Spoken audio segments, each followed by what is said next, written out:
Hi friends, welcome to GD Law Studies. இன்னைக்கு வீடியோல என்ன பார்க்க போறோம்னா நீங்க ஒரு பேங்க்லயோ அல்லது ஏஜென்சி மூலமா லோன் வாங்கிருக்கீங்க.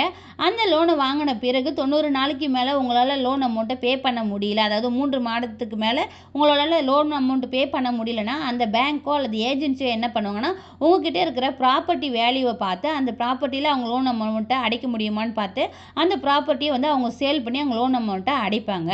அப்படி உங்களுடைய ப்ராப்பர்ட்டியை சேல் பண்றாங்கன்னா அதுல என்னென்ன ரைட்ஸ் உங்களுக்கு இருக்குதுன்னு இந்த வீடியோவில் நம்ம பார்க்க போகிறோம். வீடியோக்குள்ளே போகிறதுக்கு முன்னாடி இந்த சேனலை ஃபஸ்ட் டைம் பார்க்குறீங்கன்னா சேனலை சப்ஸ்கிரைப் பண்ணிங்க. சப்ஸ்கிரைப் பண்ணால் மட்டும் போதாது, நோட்டிஃபிகேஷன் பெல்லையும் கிளிக் பண்ணிங்கன்னா தான் நான் போகிற வீடியோஸ் எல்லாமே உங்களுக்கு நோட்டிஃபிகேஷனில் ஷோ ஆகும். வாங்க வீடியோக்குள்ளே போகலாம். இதில் 5 வகையான ரைட்ஸ் இருக்குது. First right to notice. அதாவது இப்போ வந்து 90 நாளைக்கு மேலே உங்களுக்கு வந்து லோன் அமௌண்ட் பே பண்ணாமல் இருக்கணும். அதுக்கு பதிலாக ஒரு 1 மந்த் 2 மந்த்லாம் பே பண்ணாமல் இருந்தேன்னா இந்த நோட்டீஸ் அனுப்ப வேண்டிய அவசியம் கிடையாது.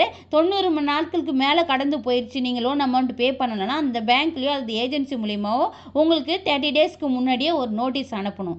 என்னென்னா உங்ககிட்ட இருக்கிற ப்ராப்பர்ட்டியில் நாங்கள் வந்து இதை சேல் பண்ணி எங்கள் லோன் அமௌண்ட்டை ரீட்ரை பண்ண போகிறோம், அதுக்கு வந்து உங்களுக்கு ப்ராப்பராக அந்த நோட்டீஸ் அனுப்புகிறோம்னு சொல்லிட்டு அந்த நோட்டீஸை உங்களுக்கு அனுப்பணும். இது 30 டேஸ்க்கு முன்னாடியே உங்களுக்கு அனுப்பணும். Next right to share value. இப்போ உங்கள் ப்ராப்பர்ட்டியை வந்து அவங்க சேல் பண்ண போகிறாங்க. அந்த ப்ராப்பர்ட்டிக்கான வேல்யூ என்ன ஃபிக்ஸ் பண்ணியிருக்காங்க அந்த வேல்யூவை வந்து 30 டேஸ்க்கு முன்னாடியே உங்களுக்கு இன்ஃபார்ம் பண்ணணும். அந்த ப்ரைஸ் வந்து ரொம்ப லோவாக இருக்குன்னு நீங்கள் நினச்சிங்கன்னா அதில் வந்து நீங்கள் அப்ஜெக்ஷன் தெரிவிக்கலாம். அடுத்தது வந்து ரைட் டு பி ஹியர்ட். அதாவது நீங்கள் எந்தெந்த சந்தேகங்கள்லாம் இருக்குதோ அதை வந்து நீங்கள் தாராளமாக தெரிவிக்கலாம்.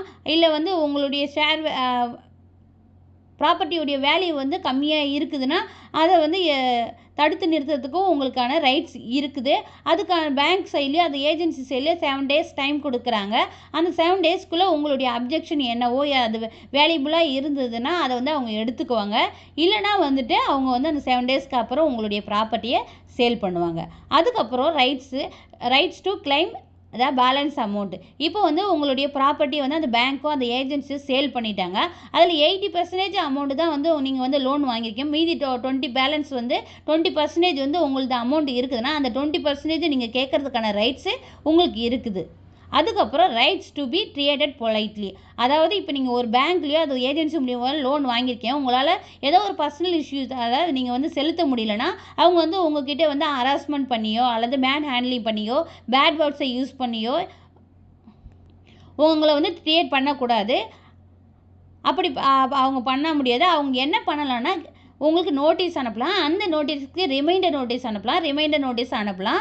அதுக்கு பதிலாக மேன் ஹேண்ட்லிங் ஹராஸ்மெண்ட் எதுவுமே அவங்க பண்ணக்கூடாது. அப்படி எதனா பண்ணாங்கன்னா நீங்கள் வந்து கம்ப்ளைண்ட் ரைஸ் பண்ணலாம். ஏன்னா இது ஒரு பெரிய க்ரைம் இல்லை. இந்த கம்ப்ளைண்ட் ரைஸ் பண்ணுறதை பற்றி நெக்ஸ்ட் வீடியோவில் நம்ம பார்க்கலாம். ஸோ நீங்கள் ஒரு லோன் அமௌண்ட்டை பே பண்ணலைன்னா அந்த உங்களுடைய ப்ராப்பர்ட்டி மூலயமா அந்த ஏஜென்சியோ அந்த பேங்க்கை வந்து சேல் பண்ணி அந்த லோன் அமௌண்ட்டை ரீட்ரை பண்ணுறாங்கன்னா அந்த ப்ராப்பர்ட்டியில் என்னென்ன ரைட்ஸ் இருக்குதுன்னு நம்ம பார்த்தோம். ப்ரைஸ் லோவாக இருந்தாலும் நீங்கள் அதுக்கு அப்ஜெக்ஷன் தெரிவிக்கலாம். உங்களுடைய லோன் அமௌண்ட் போக மீதி பேலன்ஸ் இருந்தால் அதை நீங்கள் வந்து கேட்குறதுக்கான ரைட்ஸும் உங்களுக்கு இருக்குது. அவங்க வந்து உங்களை வந்து ஹராஸ்மெண்ட் மேன் ஹேண்ட்லிங் வந்து பொலைட்டாக ஹேண்டில் பண்ணலை அப்படின்ற பட்சத்தில் அவங்க மேலே கம்ப்ளைண்ட் ரைட்ஸ் பண்ணுறதுக்கு உங்களுக்கான ரைட்ஸ் இருக்குது. அவங்க வந்து உங்களை வந்து ட்ரீட் பண்ணுறது வந்து பொலைட்டாக தான் ட்ரை பண்ணணும். அதுக்கப்புறம் உங்களுடைய ப்ராப்பர்ட்டி டேக் ஓவர் பண்ணி சேல் பண்ண போகிறோன்றதையே அவங்க வந்து 90 டேஸ்க்கு அப்புறம் தான் டெசிஷன் எடுக்கணும். அதுவும் 30 நாளைக்கு முன்னாடி உங்களுக்கு அவங்க நோட்டீஸ் அனுப்பணும் உங்களுக்கு. அது மட்டும் இல்லாத உங்களுடைய ப்ராப்பர்ட்டி வேல்யூஸை வந்து 30 டேஸ்க்கு முன்னாடி நோட்டீஸ் மூலயமா தெரிவிக்கணும். அதில் அப்ஜெக்ஷன் இருந்தாலும் உங்களுக்கு தெரிவிக்கிறதுக்கான முழு ரைட்ஸும் வந்து உங்களுக்கு இருக்குது. இந்த வீடியோவை லோன் அமௌண்ட் வாங்கிட்டு அவங்களுடைய ப்ராப்பர்ட்டியை சேல் பண்ணுறாங்கன்னா அவங்களுக்கு இந்த வீடியோவை ஷேர் பண்ணுங்கள். உங்கள் ஃப்ரெண்ட்ஸ் யாராவது இருந்தாங்கன்னா இந்த வீடியோவை ஷேர் பண்ணுங்கள். வீடியோ பிடிச்சிருந்தால் லைக் பண்ணுங்கள். இதில் எதனா கமெண்ட்ஸ் இருந்ததுன்னா கமெண்ட் பாக்ஸில் கமெண்ட் பண்ணுங்கள். தேங்க்யூ. Keep supporting.